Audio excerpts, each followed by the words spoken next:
Should you play Resident Evil Requiem? The short answer is yes. The longer answer is yes. Duh. Now, it seems as though Capcom has learned really quite a bit about what makes the best Resident Evils the best Resident Evils, and they took all these little bits and pieces from all these games. They said, give me some of 4, give me some of 7, give me some of 8, give me some of 2, and they said, let's make a pizza. Put some toppings on it. Boom, call it Requiem. And it is an absolute masterpiece, in my opinion. You've got your main characters, Grace Ashcroft, and you've got Leon Sex Machine Kennedy. Let's call it the RE7 perspective and the RE4 perspective. And they mesh together so well that, honestly, I'm surprised myself. I knew I was going to go into this liking it, but I did not think I was going to like it so much that it was going to replace Resident Evil 4 as my new Resident Evil game. Now, Requiem does a couple things here and there to improve upon both sides as well. I think the side of Grace Ashcroft, that first-person horror perspective that you'll find in Resident Evil 7, I think it's the scariest game we've had yet. If you thought Biohazard was scary in any way, shape, or form, you are going to absolutely shit yourself playing as Grace Ashcroft in Resident Evil Requiem. Now, without going into deep spoilers or anything like that, the story starts off pretty simple with Grace Ashcroft, FBI agent, getting sent out on a case, and as you can guess, things just go wrong. But the best part about it is this Grace is a very fresh new perspective, a fresh set of eyes onto what the Resident Evil universe has to offer. We all know by this point, Chris, Leon, whoever the heck is out there that could possibly want to deal with these bad guys, they've seen it all. They've been there, done that. It just nothing phases them anymore. So what Capcom does is they introduce this new character. This character who's never been a part of these situations, who is anxiety-ridden, who is scared to turn every corner, and I think it does a lot of justice to just how terrifying these situations are. I think a lot of people tend to forget just how scared the normal average person would be coming into the situation. And you might be thinking, well, they're an FBI agent. They're set at a desk. They're in an office all the time. It's not the same. It's not the same. But of course, they don't just stop there. You can't just have a new, fresh set of eyes witnessing the terrors of Resident Evil universe and then expect it to be scarier. No, I think they went above and beyond when it comes to the atmosphere design, the sound design, the voice acting through and through, and I loved the enemy characters we had to deal with. They did a couple twists here and there. I won't spoil if you're going to end up playing it yourself, but there are certain things about this game's enemies that just make it feel so eerie to be around. And you'll see it early on in Grace's side, and on Leon's side, well, those things can be shut up real quick with a really big gun. And I mean a really big gun. If you haven't seen it by now, again, you're gonna want to see this gun because it is awesome. But as for Grace's perspective, right, we're talking about somebody who's brand new to the scene, who has to kind of sneak around a little bit, be a little more cautious when turning corners, be a little more wary of who we take on because there's just not bullets running rampant and whatnot. But on top of that, the game doesn't feel like it drags even with that being the case. Although at times you have to sneak around, although at times you have to wait for enemies to kind of move from point A to point B so you can walk past them, at all times it feels like you are invested into what this character is doing. Now I will say, although I think the voice acting was phenomenal, the voice actor's name, Angela holy hell, words, Angela Sant'Albano. I think I butchered that. Her voice acting is 10 out of 10. Whatever they are paying, they need to pay her more. I don't know anything about wages. But with that being the case, she, at some points, can get a little bit too vocal, a little bit. There's some kind of weird thing they did with the heavy breathing, with the stuttering of the character, but this is just kind of, again, what you would expect from somebody who has anxiety, who is tossed into a situation that is borderline life or death every time you walk into a new room. And so I can see why some people might not agree with it, might not like it, but for the most part, it is the realistic way to go. However, games don't always need to go the realistic way. Sometimes you can have your character shut up every now and then. But again, shout out to Angela, because I was getting chills from the acting that was going on here. Grace's part is genuinely some of my favorite Resident Evil gameplay I've ever done. But I will say, there are parts of the writing that kind of fail the character where you kind of just, they just make Grace a little dumb. Just a little bit dumb, and that's fine. You gotta have some people that are kind of dumb in these horror survival games because, well, they gotta be dumb in order for them to make the dumb mistakes that get them into dumb positions, that make the game exciting and fun.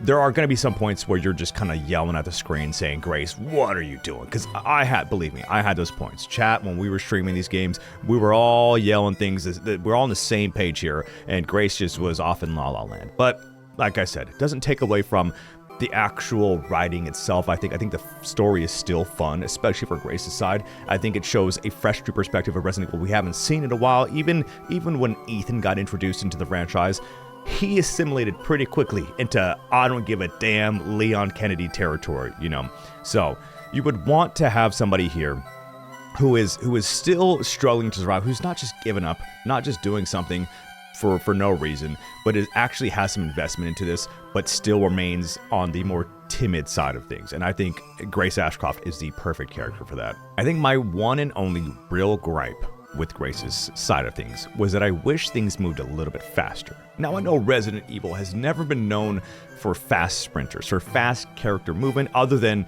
quick time events or cutscenes and whatnot. But when you're actually playing the game, usually it's a slight jog. I wish the chases and the idea of running for your life had a bit more urgency in it from somebody who is so terrified of everything they see. Now, I didn't need Outlast levels of urgency where you're sprinting fast as heck, jumping over things, sliding, motion blur, looking back. Didn't need to go that crazy, but a little bit of a up in the speed, and I think it would have been a perfect level of having some urgency to what we're doing here. After a certain point, I think I kind of a little bit got more annoyed with how slow Grace was, rather than scared of how the monster felt. But I also play a lot of horror games, so me getting used to a horror game fast is not exactly the most surprising thing. Yeah, jump scares still get me, but the chases and whatnot, I mean, maybe I'm not the best person for that kind of review. And then you've got the opposite side of the spectrum, Leon Kennedy. And I think this is the most polished combat that I've dealt with in quite some time. There's a bit more variety to it than normal. There is quite a few more things that you can do, from hand to hand to parries to throwing objects, throwing items that some of the infected might drop, and it feels smooth. It feels good. I think most of it is satisfying throughout, and I don't really have any complaints other than, and this might be a tiny bit of a spoiler, the weapons that you have are pretty limited. Whereas you have something like Resident Evil 4, you've got these guns, the Typewriter, the Killer 7, you've got all these things that really stand out in their use as a weapon. Requiem doesn't really have that. I don't think I could tell you a single name of the guns that are in this game, if I'm being honest with you. There's nothing that really stands out as like, this is the thing that you have to use, other than the main line gun Requiem, which is, what you start the very at the beginning of the game with. But sometimes it's nice to have some extra things that you can toss in there, a little more variety, a little bit more of like a choose your path, choose your own adventure when it comes to these guns. And I feel like Requiem just didn't have that. Were the guns still satisfying? Yeah, I think they were, but they didn't stand out as some of the best things. I think obviously when it came to the finishers, when it came to the extra items you could use, when it came to just how you could approach combat in different ways with parries and whatnot, I think that's what really sealed the deal for me personally. And then of course, you've got your cutscenes with Leon. You've got the entire side of doing insane stunts, dropping one-liners like no other. I think they really did him justice in bringing him back. And while I do have complaints about the specific guns that we were given, I did really enjoy the way that we were able to upgrade and do the shop stuff. We weren't buying from some shady merchant, although I do miss that guy. What are you buying? We were kind of experiencing stuff and getting rewarded for indulging ourselves in this very action-heavy side of the game. And I think this is a side where I can talk about it as much as I want, but definitely Leon's side is more of an experience it for yourself type deal. It is extremely satisfying, and even when you get to some of the parts where things might feel like they could drag on a little bit, the action kind of kicks it back up. Depending on how you would like to approach things, usually it's shoot him in the foot, get a couple headshots, go kick.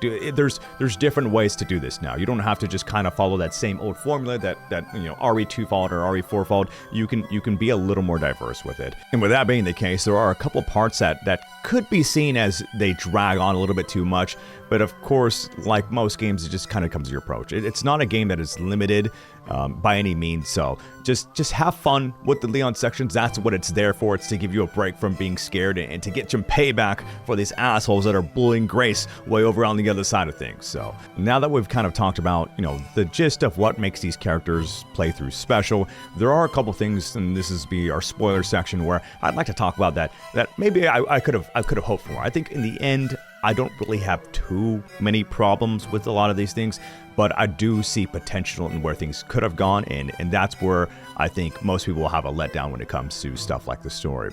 The first one being, I think, the big one, Xeno. Xeno, for those of you who do not know by now, is a clone of Wesker. And while he has the aura and he is drippy as hell, his character kind of goes nowhere. I think he's there to show what this organization is capable of. I think he's there to show that they mean business and they are really trying their absolute best to make something out of all that they're putting effort into. But overall, his character doesn't really lead anywhere. Now, I was hoping after I got the good ending and I witnessed the demise of Xeno, that the other side of things, which I was going to play on my own but ended up getting spoiled anyways, it is what it is. I was hoping that other side would be a fight against Xeno himself. Turns out he kind of just goes nowhere. Yeah, he's there for the bad ending to turn Leon into mincemeat, but for the most part, he's just there. And I like his character. I like the idea of his character. It was a way to show how successful their cloning was, just how dangerous the cloning could be, because we know Wesker is the big bad of big bads, and so to see him once more, not only a bit of a nostalgia way, but it had some relevance to the new plot of the story. It wasn't just pull back a character just to try and get some people to go googly-eyed and all of a sudden they love the game because this is what's saving it. It had relevance to the plot, and overall I did like the direction. I just wish that between the two endings, we had two separate boss fights. Obviously, the good side for being Gideon, and then the bad side being against fighting Xeno. But ultimately, in the end, we know how strong Wesker is, right? Even to take him out in RE5, it took quite a bit, and it took him to be very cocky and arrogant, just like Xeno. Same person overall. It was a way to show how successful their cloning was, just how dangerous the cloning could be, because we know Wesker is the big bad of big bads, and so to see him once more, not only a bit of a nostalgia way, but it had some relevance to the new plot of the story. It wasn't just pull back a character just to try and get some people to go googly-eyed and all of a sudden they love the game because this is what's saving it. It had relevance to the plot, and overall I did like the direction. I just wish that between the two endings, we had two separate boss fights. Obviously, the good side for being Gideon, and then the bad side being against fighting Xeno. But ultimately, in the end, we know how strong Wesker is, right? Even to take him out in RE5, it took quite a bit, and it took him to be very cocky and arrogant, just like Xeno. Same person overall. But it took Chris and Sheva, plus a volcano, and also being in a jet way above the sky. They needed to open the chute. There was a lot of elements to this that kind of put up for some uncertainty that Wesker probably couldn't calculate for entirely, along again with his cockiness, and just he could have ended that fight 10 times over, but it is what it is. But when you put Xeno in a situation like what we have here in Requiem, it seems like even if they wanted to have a boss fight, they might have written themselves into a corner because, well, Leon's not winning that. He's sick, he's down to his last breath damn near, and then you've got Grace, who's brand new to the entire scene. The only other way is obviously if Chris shows up a little bit earlier and ends up hopping in it, and then you got your 1v1. Chris versus Xeno would have been pretty sick because Chris at least knows what he's up against. He knows the capabilities of Wesker, and so he should be able to, for the most part, have an idea of what the clone is capable of as well. Is Xeno as strong as Wesker? I'm gonna go say no. I think Xeno just seemed like, because he didn't assimilate as well to the viruses, that he is just not he's just not up to par with what Wesker is. So fraud alert, probably, but cool character, most definitely. But speaking of old characters being introduced, you've got the good ones. Lickers are back.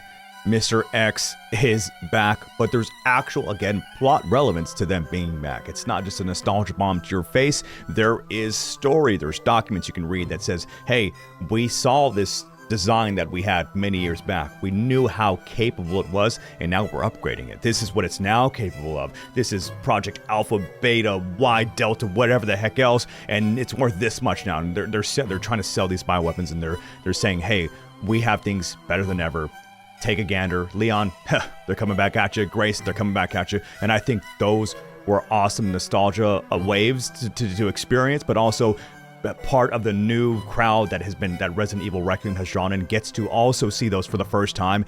And I had people in my chat who never knew what a licker was, who had no idea who Mr. X was. Somebody called Mr. X Nemesis. But you know what?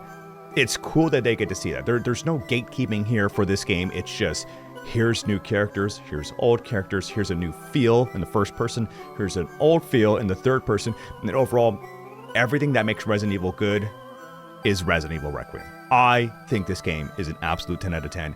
It is now my favorite game I have ever played.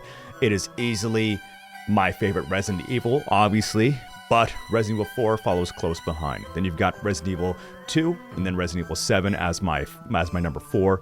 But for the most part, this game just did not disappoint in any way, shape, or form. Even the gripes that I have about it, with some story stuff, with the daycare part, the daycare part, cool first playthrough. I think I could see the relevance to it being how messed up Umbrella really was doing these cloning experiments and whatever else. We kind of have an idea, right? We all know Umbrella's messed up, but it helps you see a little bit more into it. But it is a bit of a drag. It is creepy, but it's not scary enough like the initial first part when you're dealing with a shadow monster. It's not scary enough to where I want to experience it again or be a part of it. It's just a bit of a drag, like I said. And so even with that being the case, even with the limited weapons, even with some story plot holes and some bit of Grace's character being a little bit more on the annoying side, overall, I had no problems enjoying the rest of the game. Everything else makes up for it 100 times over. And if you love Resident Evil in any way, shape, or form,